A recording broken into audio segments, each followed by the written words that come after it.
A very good morning. My name is David Batsoffen and I host a travel blog called Travel and Things. At the moment, I'm doing a series called In Conversation With, and my guest this morning is none other than the owner of Shangani Trails. That's Rhodes Bezuidenhout. Rhodes, good morning. Welcome to you. Morning, David. Thanks for having me. Where does lockdown find you? I'm unfortunately in Johannesburg, quite far from the Makuleke Concession in the Kruger, I'm afraid. I was saying to somebody just recently, I missed being locked down in Welgevonden by 2 days. Had they had our president but made the announcement earlier, I would still be sitting at a lodge in Welgevonden. Yeah, well, that's the way it goes. What can I say? Rhodes, tell me a little bit. Firstly, Shangani Trails. What does the name mean? What does the name Shangani actually mean? Shangani actually comes, it's a reflection of my heritage from Zimbabwe. And it actually means in Shona, it actually means to walk on the sand. Oh, So okay. it fits in quite nicely into my whole walking trails concept. Tell me a bit about yourself. I can see the epaulets, so I'm assuming that's your company branding, and why not indeed? It also makes people feel safe when they're walking behind you. So tell me a little bit about Rhodes and his history, because I know that this isn't how you started. I know your journey is a little more convoluted than just being a ranger or just being a field guide. Yeah, David, I was born and raised in Zimbabwe, the then Rhodesia. And right from as a youngster, I really wanted to walk in the bush and work in the bush. But you know what it's like, circumstances, going to university, having to get jobs and all the rest of it and earn money. So that was put on the back burner for quite a while. And I went to university, got a degree, went into the corporate world in finance, and stayed, unfortunately, in finance for 27 years. And then finally got the opportunity to do what I've always wanted to do. Took the big leap out of the corporate world. And here I am living my dream on a daily basis. Just talk to me about the day you walked away from corporate and you took off your suit and tie for the very last time. Did you just go, never again? I'm not doing that. Very much so. I don't miss the corporate world one little bit, David. And the bush to me now and interacting with people, on the walking trails is really what I was born for. I've always wondered, Rhodes, and I hear what you're saying about getting a proper job. I had to, with my parents, they said, no, you've got to have a job to fall back on. That was the sort of, at the time that I finished school, that's what you had to do. And I took a long and curvaceous route to get to my bush time. But would it have made any difference? Would it have been different for you had you not gone to university, or maybe cut your time in the world of finance shorter? Do you think you would have been ready for this new experience? Yeah, David, I think the way I look at it now is that, without that 27 years in finance, I wouldn't be able to do what I'm doing now. Yeah. And it stands me in very, very good stead because, I'm interacting with a lot of different people from a lot of different backgrounds. And, I find it easy to talk to people. And that may not be so easy for a young 19, 20-year-old guide. Yeah. Do you still have the suit? Do you sort of open a cupboard every now and again and just fall about laughing, going, I had to wear that every day for 27 years? No, sold and gone. What I just want to share with you and the viewers what happened with mine, because I didn't leave the corporate immediately. I sort of took a while, but I had a house robbery, and they took the jacket of one suit and the pants of the other, and that was it. I thought, I can't go back to work in a mismatched suit, so I may as well just give up corporate and go do what I want to do. Exactly. So tell me a bit about what Shangani Trails has to offer. Break it down for us. Yeah, essentially, what we do is give the guest an overall bush experience. So yes, we do walk in a Big Five area, the Kruger National Park, the Makuleke Concession in the north of Kruger. But it's more than the Big Five. The Big Five tend to find you rather than we track them. But it's everything from the lowly antlion to the insects to the butterflies to the birds to the landscape, and the diversity that we see within the Makuleke. So it's not only about walking and looking for the Big Five. It's a bush experience in terms of tracks and in terms of sounds and in terms of smells, and that's what Shangani is all about. Because people who come out to South Africa, and I'm talking foreigners now, and locals for that matter, who go to a lodge, get in a game drive vehicle in the morning, see whatever they can see, get in a game drive vehicle in the afternoon, miss a whole lot. They come to look for the Big Five, but as you say, from antlions that have no anuses to termites that can centrally heat their termite mounds. And if you get there at the right time of the day, you can see the steam coming out the top. So there are a whole lot of aspects that trails bring that drives don't. And as you point out, it's not all about just seeing the Big Five on foot. It's an immersive experience for your guests, I should imagine. Absolutely, 100%. We operate out of trails camps that have got no fences. So literally, your whole trails experience and bush experience, is starting immediately you open your tent flap. And you don't know what's going to be outside. so yeah, it's a holistic experience, and that's what we're there for. We're not there just to chase the Big Five. Rhodes, you say tents. Are we talking proper camping tents? We're not talking these huge executive tents that you find at some lodges now, which have attached showers and maybe a lounge and hot and cold running water and electricity and all that type of thing. This is a proper experience. Know that if you go out with Rhodes, you're going to be camping out under a tree somewhere, which I think is part of the whole experience.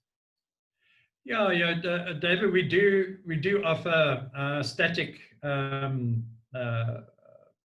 trails camps, right, where the kitchens are driven by gas. We produce three full meals a day. We have a vehicle at our disposal where we drive out and park the vehicle and walk from and to the vehicle. We also obviously walk from camp, but the facilities, they are reasonably rustic. The tents are very comfortable with spring beds, walk-in 2-man tents. Okay. We do have flushing toilets now. That's been an improvement from last year. The showers are still bucket showers, which we still fill for the guests. So that's always an interesting experience for the guests. But Rhodes, bucket showers are so cool, and people don't realize how much hot water you can actually put into a bucket.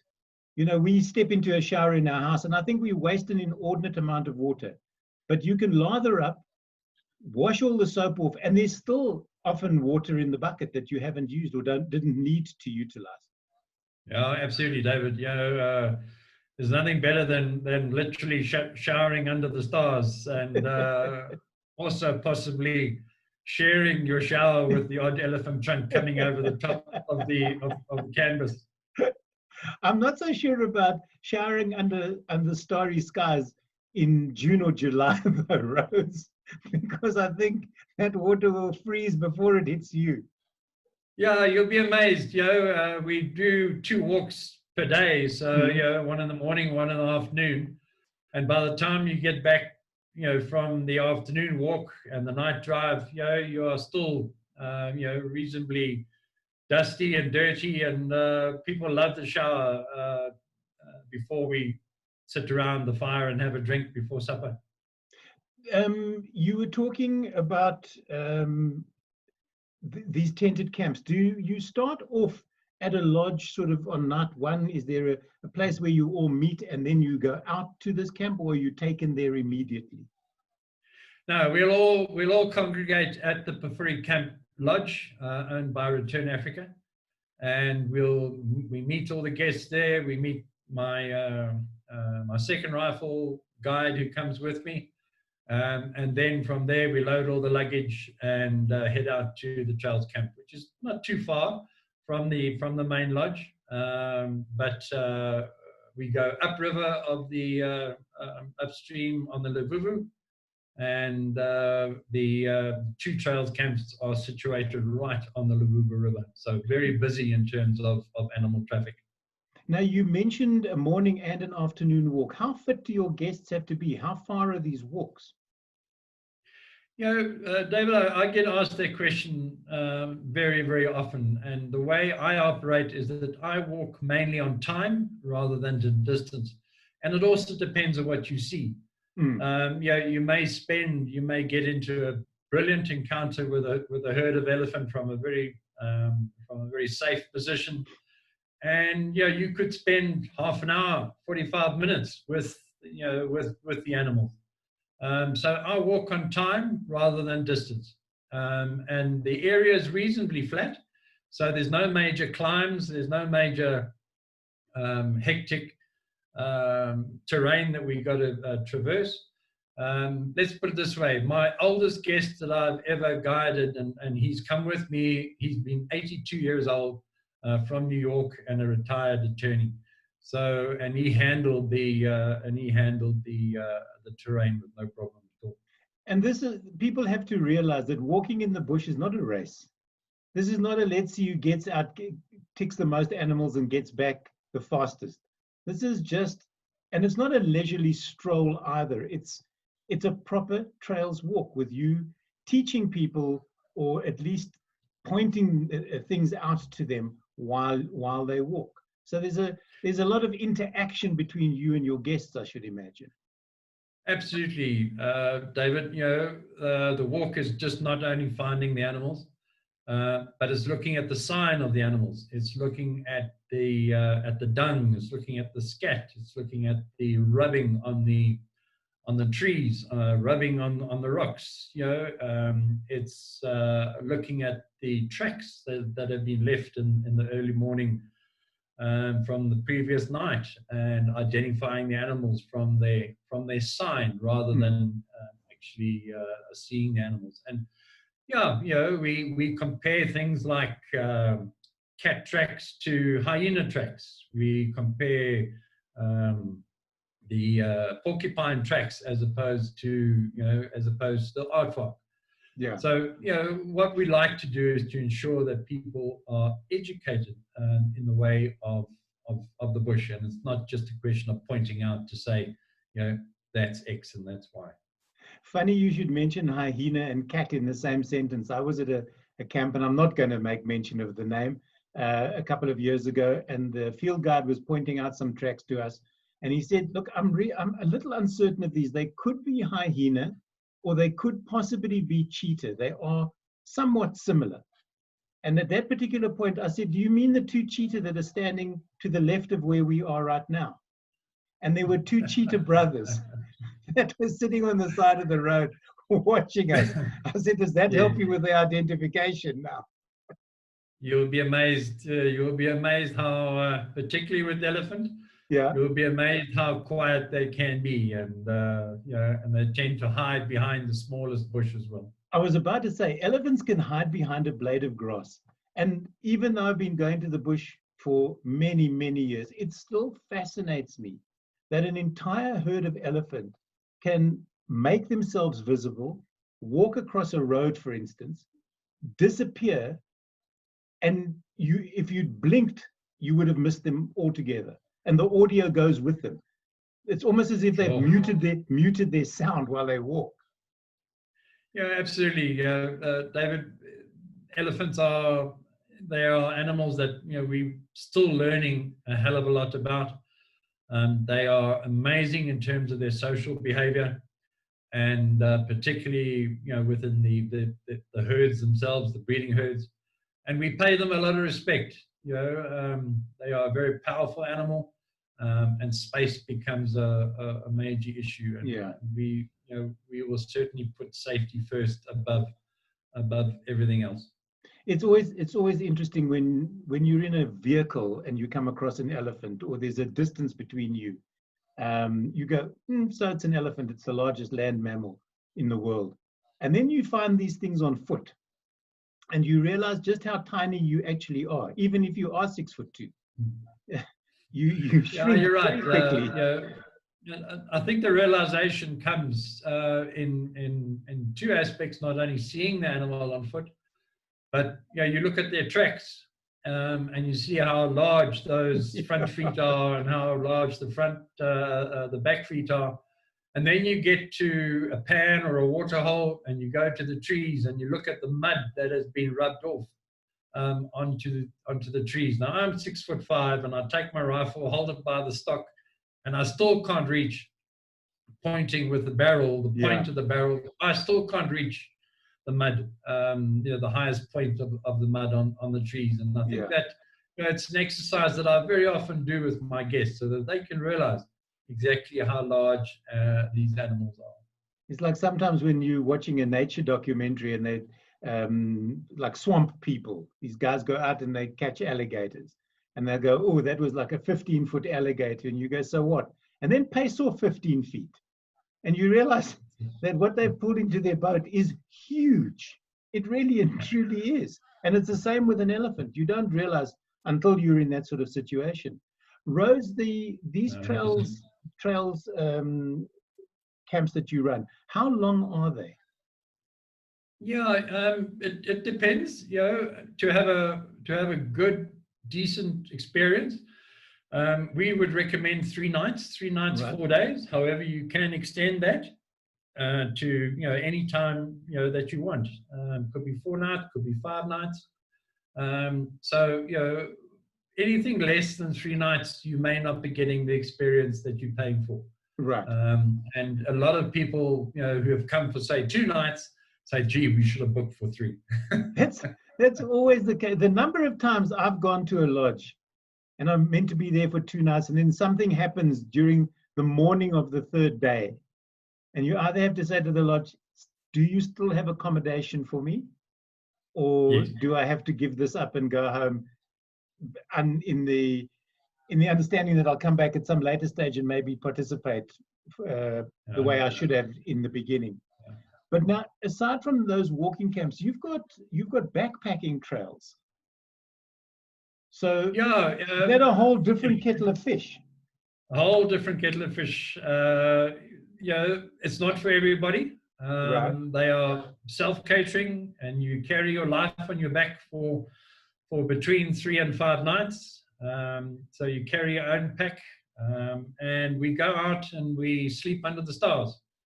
Normally, the most I've done is about 8 nights, but normally between 3 and 5. And we're walking anything between 10 and 15 kilometers a day. And we move from one site to the next. So they're not established camps. We will obviously choose the sleepover points in terms of safety and in terms of availability of water. But very often, we dig for our own water in the Limpopo or in the Luvuvu. And obviously, we are in the Makuleke Concession. We are very, very blessed with a large amount of springs, natural springs, where we can get water as well. So, our routes are driven largely by the availability of water. But certainly, you have to be a little bit more fit to do the wilderness trail as opposed to doing the Tainted Camp trails. How much are you carrying with you? I mean, if you decide that you're going to do 5 days and you figure you can get away with 1 meal a day and a tin of baked beans will last you 5 days, and you sort of arrive with one outfit, and that's it. You think you can get away carrying 2 kilos for 5 days. Firstly, the animals are going to run scared of you, and secondly, the people walking with you will probably not want to walk with you after day 2. Yeah, you'll be amazed, David. People have got to find what works for them. And we will certainly give a hell of a lot of advice to people prior to the trail. Right. So we will give them recommended stuff that they would bring from the sleeping bag to the mat, to the sleeping mat, to the Bunsen burner to cook your food on, what kind of food is good to take. Preferably anything that's dissolvable in water is good. Rather than taking raw steaks and whatever. Because we don't cook over the fires. The fires that we have at night are very, very small, and they are kept going throughout the night, and they're not there to be cooked on. They're there just to provide a presence. And what's nice about the Wilderness Trail, that everybody gets to participate in a night watch. Where you will be awake, everybody else is sleeping, and you have the entire concession to yourself at 2 in the morning. I know that to me, the first time I ever did that on a sleep out with the company we both worked for, which is Eco Training, it was absolutely awesome to sit around a fire all by yourself and to go, hang on a second, I hear both elephants and lions. Nobody told me what to do aside from scream. And I don't necessarily want to be doing that. So where are the rifles and who do I wake first? Yeah, certainly. We will do comprehensive briefings, safety briefings on the first night. In fact, those safety briefings will carry on every night, not just the first one, but the whole procedure, where the rifles are, where the guides are, who's sleeping, who's going to wake who, all of that is covered beforehand. So before the first watch comes onto duty, everybody will know exactly what's going on. Yeah, but you don't want your guests to grab for a rifle, because they'll probably shoot the wrong thing. What they do is wake up somebody. Rifles remain under control of the guides, no doubt about that. So to get back to my original question, a two-part question now. Firstly, what sort of weight are you carrying? And secondly, if you're going to be coming from overseas, is there somewhere that here in South Africa that you can hire this gear, or do you have to purchase it? Yeah, you'll find that most of the people who book for the wilderness trails have done these before. They are well versed in the whole concept and what to bring and what they'll need. Right. However, if they do require equipment, we can supply as well with no problem at all. All right, because it's a bit, I don't know what the regulations are about bringing a mini Bunsen burner from New York, for instance. Are you allowed to pack gas in your suitcase? The burner, yes. The gas, I'm not so sure about. Yeah, 100%. If those restrictions are there, we can supply. Yeah, okay. We are able to assist. And the sort of weight you're carrying, what, 10 to 15 kilos? Again, it depends on the individual. What you'll find is that with us as guides, most of what we carry is water. Yeah. And we carry extra water in case there's an emergency or guests run out. So our packs could weigh anything between 20, 25 kgs. Wow. But for the guests, I would recommend that that they be sensible about the weight that they're carrying. They want to enjoy the trail. They don't want to be worried about how heavy that pack is. Yeah. And obviously, as the trail continues, the backpack decreases in weight as the food is eaten. So it does become easier as the trail goes on. Oh, you mean you're not one of it's certainly something to consider in terms of the amount of weight that you have to carry. You're not one of those sneaky guys that in the middle of the night, knowing that the pack is becoming less and less, you're now just adding rocks into the bottom of the pack so that it gets consistently heavier and heavier as the walk progresses. Certainly has been done before, particularly when there's only trails guides on on the trail, then you can see many pranks being done, I'm sure.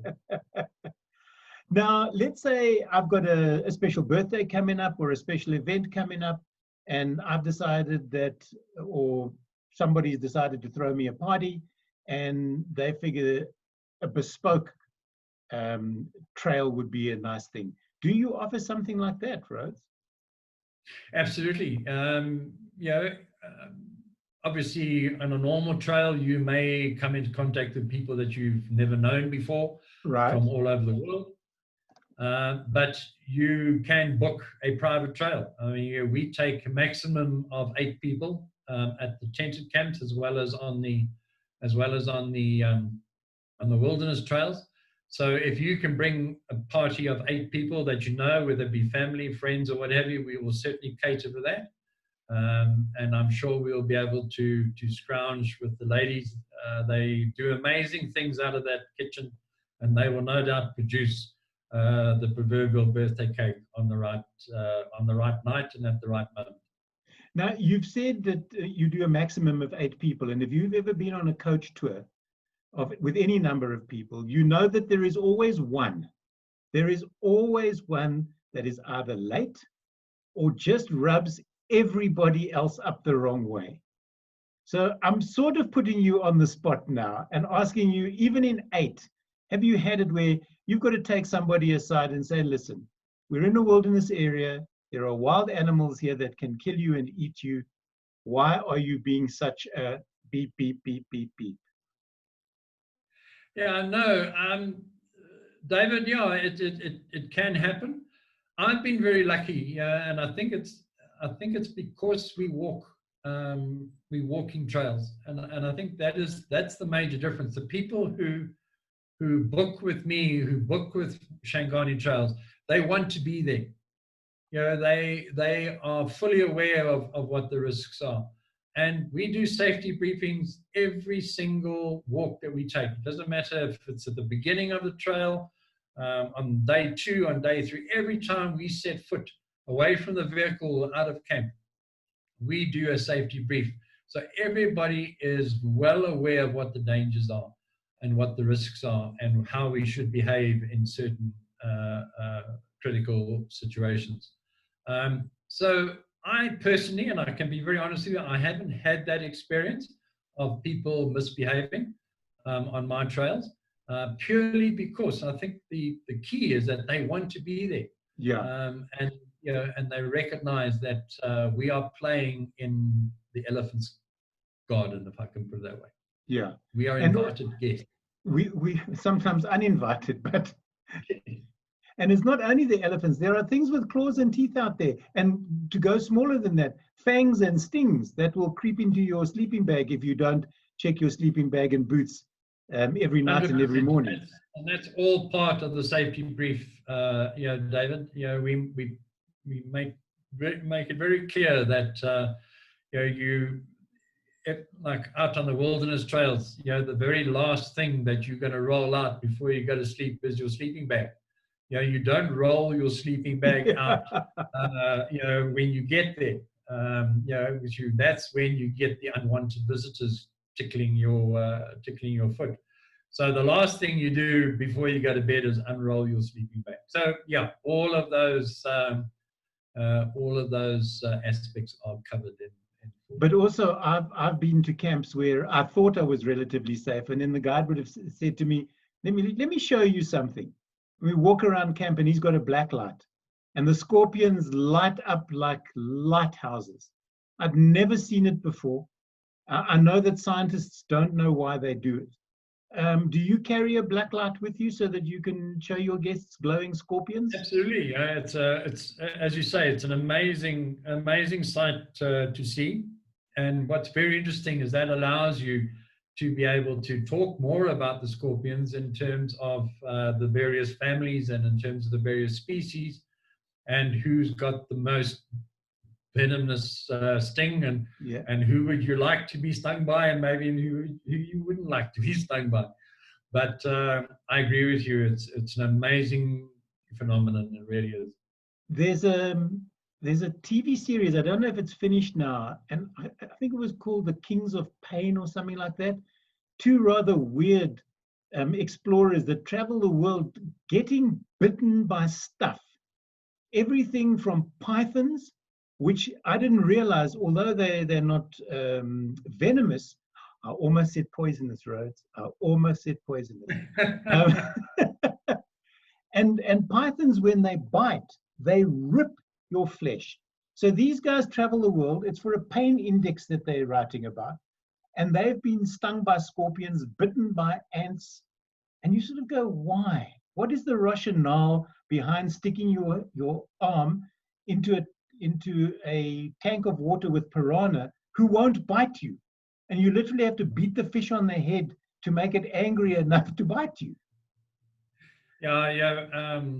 Each to their own, David. But Yeah. I can assure you, you come out with Shangani trails, very unlikely we'll put the guests into that position.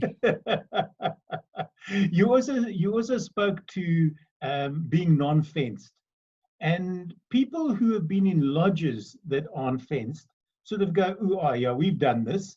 Things have wandered through our camp," but it puts a whole different spin on unfenced when all that is between you and whatever is wandering through camp is literally a piece of canvas. Yeah, and also, being situated on the river, we are literally on a highway for the elephants and the buffalo and you name it, all coming down to drink in the heat of the day. And we get many bulls, elephant bulls, coming into camp and feeding off the various trees around the camp. And again, it's just a question of giving them the space that they want. They're quite happy to be there. We're happy to have them. And the guests just have an amazing experience of being able to sit and watch these animals interacting with us, but safely. And that's the key. Plus, I've also said, when you go to bed at night, you close your tent flap and you don't come out of that tent during the night. Go and have go to the do your ablutions, which are enclosed in the tent as well at the back in a separate area, but don't move out. And there's something that is quite special about lying in bed at night. You're listening to the owls hooting and calling and the bush babies screaming above your head. But there's something special about an elephant being right next to the tent and feeding off the tree above you. That is very, very special. That rumbling of the tummy, which is well above your head, and you just lie there going, if this comes in, one of us is getting out and it's not going to be me. But it's amazing, David. I've actually seen the elephant at night actually step over the guy ropes. They know the tent. They just see it as another obstacle, and all they want is the food. But I've seen them actually step carefully over the guy rope. So you're not going to get your tent crushed. No. You talk about large animals, and then you also mentioned about bush babies. And if you've never heard the scream of a bush baby, when that thing shouts in the middle of the night, you sit bolt upright, because you have no idea what's making that noise. Such a tiny animal can. That's the thick-tailed bush baby. Yeah, it's the larger one, about the size of a Persian cat, with a very long tail, from whence it gets its name. But yes, they can be quite vocal, particularly if it's a territorial dispute. There are all sorts of wonderful noises. I think part of sleeping out, for me anyway, is trying to identify the noises that you think what they are. Elephants are relatively easy. Lions are another one, because they tend to vocalize when they're walking at night. But it's those smaller critters, or you'll hear a scratching on your tent and you sort of go, what is that? I'll just stay here quietly. Rhodes told me, don't move. I'm going to zip myself into the sleeping bag and hope whatever it is goes away. David, I think what's most rewarding for for us as trails guides is to be able to introduce people to sounds that they've never heard before. Yeah. And you'll be amazed how many people look at you and say, what do you mean by the call of a leopard? Yeah. A growl maybe. And I'm saying, no, it's not the growl. And to hear that grunt of the leopard at night, that territorial grunt by both the female and the male, and to be able to recognize it is, to me, one of the most amazing sounds that you can hear at night in the bush, no matter where you are, whether you're in the Makuleke or you're in Kruger. But that's the kind of education that what we're after, is that the next time the guys go into the Kruger or wherever and they hear that noise, they'll be able to recognize it. You keep talking about elephants, and people don't realize that elephants have a range of sound. The trumpeting that we hear is just one of the vocalizations, and there's nothing funnier.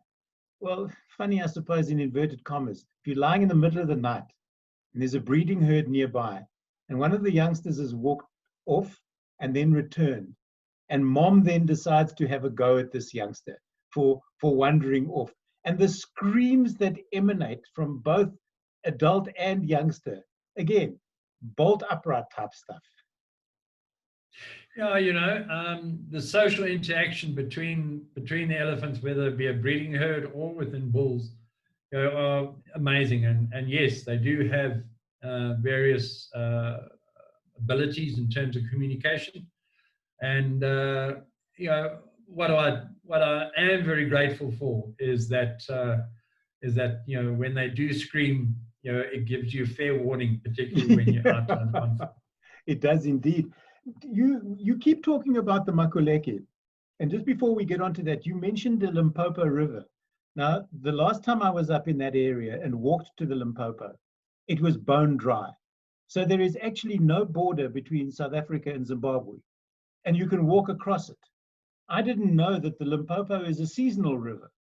So for the majority of the year, when it's dry, you can just cross back and forth. It's only when it's in season and in flood that you can't get across it. Yeah, certainly. It is a concern, and one of the major concerns, obviously, is the subsistence poaching from Zimbabwe, particularly in these tough times. And yes, people do walk across, what does help, obviously, is that our presence on the ground and the frequent walks that do go through the area will certainly act as a deterrent. But yes, it used to be a wonderful, large waterway in the past, many hundreds of years ago, but now, unfortunately, very seasonal. Yeah. So now tell us about the Makuleke, because the first time I visited there, I was blown away. I really and truly was. And I want you to tell the story of the place and the trees and the formations that they've got there, because it is a whole different experience from anything that you'll find further south in Kruger. Absolutely. David, we are extremely privileged to be able to walk in the Makuleke. A lot of people don't realize, but it is a privately owned concession through the Makuleke tribe. It is still part of Kruger. It's still part of the Kruger National Park. Kruger still have the authority in terms of conservation and ecology and things like that. So we interact with sandparks on an ongoing basis. But the Makuleke is very, very special in that we've got 24,000 hectares. Kruger's got close on 2.4 million hectares. So we've got probably about 1% of the total Kruger National Park in terms of area. But we have 75% of all the species of flora and fauna that occur in Kruger occur in the Makuleke. And that's what makes the diversity of the area, from the floodplains to the fever trees, to the natural springs that we have, to the wetlands that we have. It all makes a very, very special area. And obviously, being in the Lowveld, we are we have a huge volume of the mighty baobab tree, and we have one particular walk that we do where we actually walk through a baobab tree forest, and by the end of the walk, hour and a half later, you've probably seen over 200 baobabs.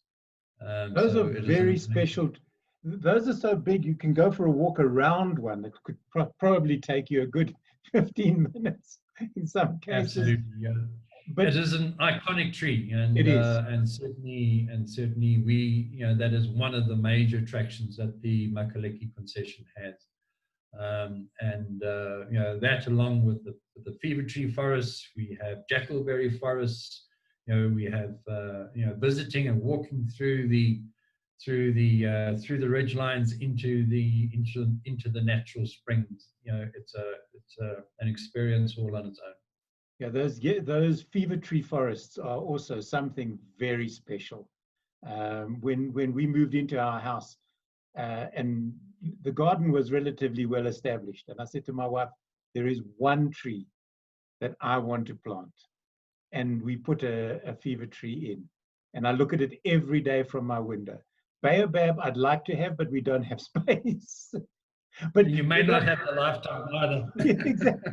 But the weirdest thing, Rhodes, is that I'd never seen a baobab sapling until I went to one particular camp, and they had a couple of saplings fenced off because they told me of the ellies. And I said, this thing looks like a twig with two leaves. What is it? And they said, it's a baobab. I said, you have to be kidding me. That ridiculous looking thing is going to grow into that magnificent upside down tree. And they went, yep. All got to start somewhere, Yeah, a lot of people don't realize that that the young baobab at the sapling side looks very, very different to the mature adult, particularly not only in terms of looks but leaf structure as well. Yeah. Very, very different, and that all changes over time. But the terrain, specifically around the river, the areas there are so beautiful. It's almost like it's been planted specifically to allow people to walk and wander and interact with nature there. Yeah, the Limpopo River, particularly, which runs 365 days a year, we're very lucky to have that river available to us, and it is a magnet, particularly in the summer and the dry summers that we do have, magnet for the animals. And for the animals coming down, they create all the beautiful game paths that we walk. So we can walk on elephant paths, buffalo paths, or whatever, coming down off the ridges, that will take us and converge in on the natural springs and converge in on the river. And allows us to walk, in unbelievable places that sometimes you got to pinch yourself to say that I'm actually doing this as a living. Yeah. Somebody's paying me to have fun. With that, obviously, where we find ourselves now in lockdown, active level 3 or whatever it's called currently, with things not looking to change anytime soon.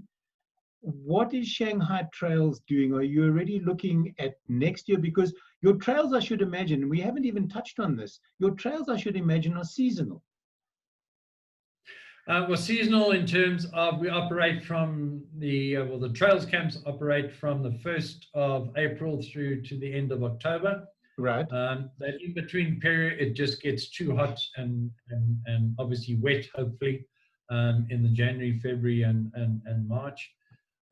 However, we do conduct trails out of the more luxurious Pafuri Lodge, the lodge during that time. So we're still walking, right. But at least we're going to be in the comfort of a lodge.